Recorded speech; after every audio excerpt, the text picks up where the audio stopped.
Hey guys, before getting started with this video, I did want to mention one thing real quick. In the first video, I mentioned that the file that I had used, the file on printables from Budwin, is no longer available. Since I made the last video, I recently discovered that it is still available, but exclusively on the Maker World. The Maker World is essentially Bamboo Labs' version of printables, where they have all of their 3D files and stuff for use. So all you have to do is just go to makerworld.com, log on, and then search 2099 Spider-Man, and it should be the first thing that pops up. I'll put a link into the description for that, and we're gonna jump right into the assembly of the 2099 Spider-Man helmet.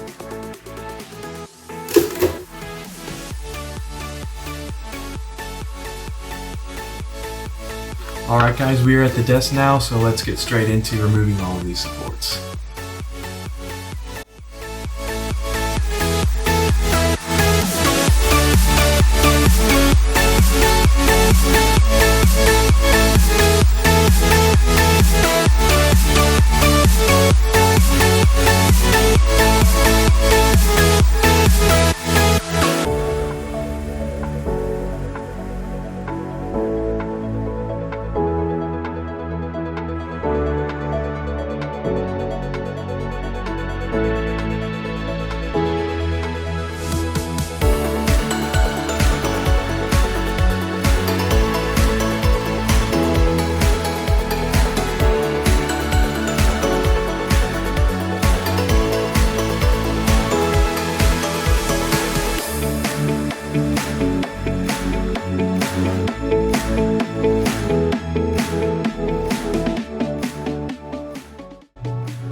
Taking a look at the helmet after I finished taking off the supports, this thing printed amazing. You can see all the little hexagons and details perfectly.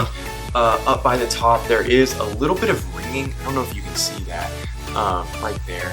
But between the adaptive layer lines and the matte filament, you can hardly see it. Putting the helmet on, I told y'all earlier I was a little bit concerned about how it was going to fit, but it actually fits really well.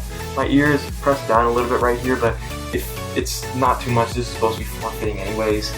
Another problem with the ears is when you put it on, your ear tends to get caught in this little groove right here. So just be careful about that. As it is, there's only one actual problem that I have with this helmet. So if I put it back on, you'll see that I'm holding it. If I let go and shake my head a little bit, that kind of falls down. So that means I have to look up to be able to see anything. To fix this, we're gonna have to go Grab those pieces and be right back here to put them together. Alright, I just wanted to stop and talk about some of the issues that I had when trying to print the 2099 Spider-Man iframes. So this one right here, I printed at 125% speed, and you can see this tip right here is completely deformed and really ugly. So I thought, oh, I'll just slow it down, okay, no problem. This one I printed at 100% speed for the bottom, and then for the top, 50% speed. You can, unfortunately, you can see this huge layer line right here. So, moral of the story, don't try to print the 2099 iframes fast, or else you might end up with a bunch of failed attempts, just like I did. Also, y'all might have noticed while printing the helmet and the iframes, they have little holes in them. These are for magnets, so I went to Amazon for $10. I got 100 7x1mm neodymium magnets. These are really strong and really easy to put in, but when you're putting them in, you gotta make sure you have a stack like this, and then when you put them in, you gotta make sure that you get all the polarities correct, because if you don't, then they will repel each other instead of sticking, and that kind of defeats the point of having magnets in the first place. Alright, let's get to it.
also real quick, I just wanted to address how I put in the magnets.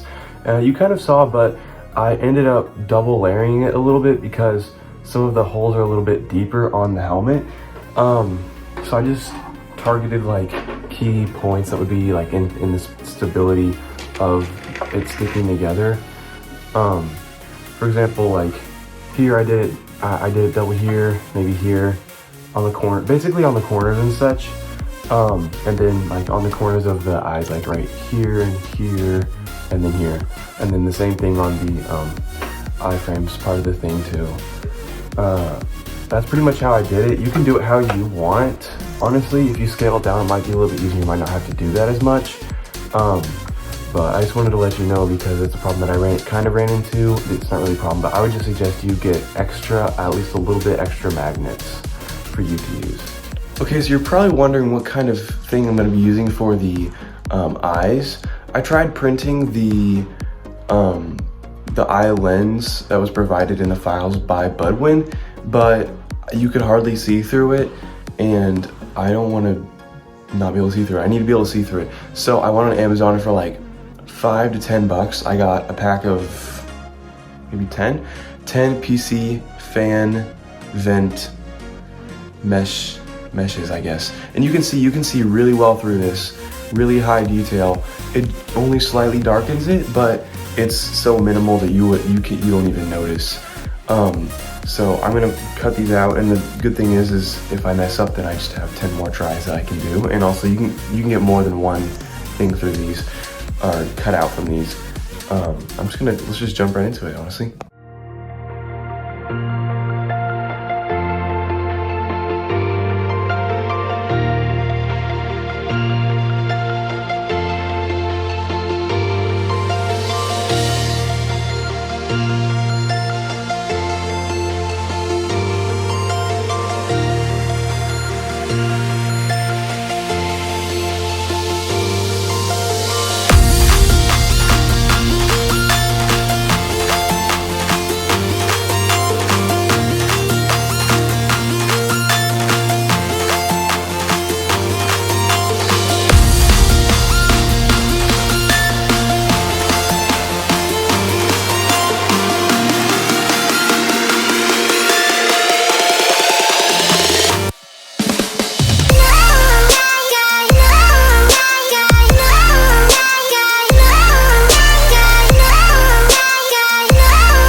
Okay, so I wanted to clear up any confusion about that last clip. I had some issues getting that piece, the lenses in, so I just wanted to tell you how I did that so that way you can do it better than I did.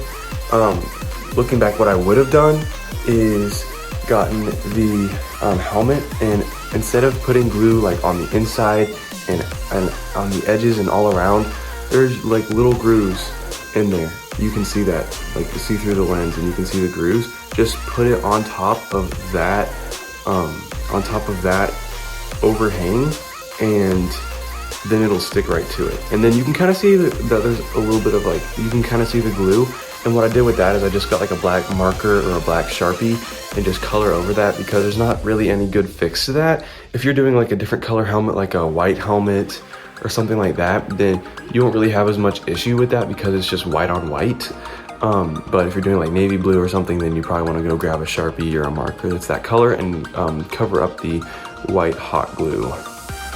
Alright, before I wrap up this video, I just want to show you the one last thing that I did to my helmet. So, the helmet was a little bit too big. I think you kind of saw that earlier when I was trying it on for the first time. So I went on Amazon, and for about 10 bucks, I bought some EVA foam, about 6 millimeters, like that. And what I did is I cut it into like squares about the palm of my hand, and I got the different pieces, like the back piece. You can see I glued in some foam there. And all you gotta do to glue this is hot glue. It sticks really well. It's really solid, it's not gonna come off. And basically I cut different pieces. I don't know if you can see all the pieces in there. I put the pieces in there, and then I tried on the helmet. And then I'm like, okay, I like this, I don't like this. This needs to be closer, this needs to be adjusted. And interestingly, I didn't have anything on the top, but there is actually quite a bit of like room on the top of the helmet. What I ended up doing is putting some on the back, actually 2 layers on the back. And the reason is because if you have something pressed against the back of your head and something pressed against the front of your head, and you're pressed at eye level, then there's just going to be a gap, but it's just floating there as long as you maintain that pressure. So it might make it a little bit harder for it to keep on the head without making it fall off, but it's not that big of a deal because I needed the pressure there anyways. On the bright, I would actually recommend doing this going back, because making it bigger and then doing foam makes it a really comfortable, really snug fit for my head instead of just a rough 3D print. The hardest part about this was actually working it around my cheekbones, because the way this is shaped is kind of pointy like this. So my cheekbones, it kind of like when I try to put in 2 like pieces of the foam, so like a sandwich like this, then it pressed against my cheekbones. So what I ended up doing is I ended up like putting it in there and marking the exact angle that I wanted it to be at. And then I ended up cutting it so it's just like this, so it's at an angle, so my cheekbones would sit like right here, right where it doesn't hit, and then, you know, it kind of goes up towards your nose, and then just like that. So it's, when I put it on now, it's extremely comfortable, very well fitting. All right, now that we got the assembly done for the helmet, let's go take a look at some awesome footage. Hey.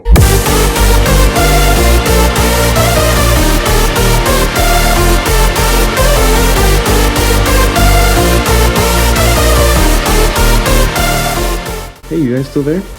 Okay, cool, because I just want to let you know before we go that I'm going to be putting out a lot more content soon, hopefully.